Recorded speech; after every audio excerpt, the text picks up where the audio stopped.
என்ன பேய்களுக்கு கூறு இருக்கிட்டு போச்சா? ஆமா, இந்த கிழவி யாரு? எங்க ஆத்தா பொண்ணு தாய். உங்க ஆத்தா பொண்ணு தாயா? கொஞ்சம் இரு. வாடா வா, நம்ம கிழவியப்பா. ரெடி ஆயிட்டா? சரிண்ணே. ஆமா, உன் பேர் என்ன? அதான் பொண்ணு தாயின்னு சொல்லாங்கல்ல. டேய், நான் பேயோட பேரை கேட்டா பேப்பல கொஞ்சம் சும்மா வா. டேய், உன் பேர் என்னன்னு கேட்டல? தாயே. உன் ஊர் அது? பாரப்பட்டு. உன் வயசு என்ன? வயசு 22. 21 வயசா? ஆமா, 21 வயசு அழகு இந்த கிழவி மேல வந்து குடியேறி இருக்கு. என்ன காரணம்? எங்க ஊர் கறிக்கடை பாண்டி என்ன கல்யாணம் பண்ண நிக்காத்துட்டு போயிட்டாண்டா.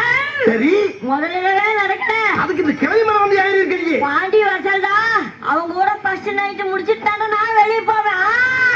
ஃபர்ஸ்ட் நைட் முடிச்சிட்டான் போவையா? டேய், இந்த உடம்புல இருந்து ஃபர்ஸ்ட் நைட் பண்ணா கிழவில செத்து போவா? செத்தாலும் கவலை இல்லடா. என் ஆசை நிறைவேறண்டா. ஆசை நிறைவேறணும்னா ஒரு சாராட்ட கேளு, சூட்ட கேளு. அதை விட்டு ஃபர்ஸ்ட் நைட் ஏற்பாடு பண்ணா இதெல்லாம் நாங்க செத்து பண்ண முடியும் உனக்கு. சொன்னது செய்யற இதை இத பத்தி ஏன்டா பேசாத? உன்னோட இங்க ஜாஸ்தியா இருக்கு. நாங்கெல்லாம் சுருட்டி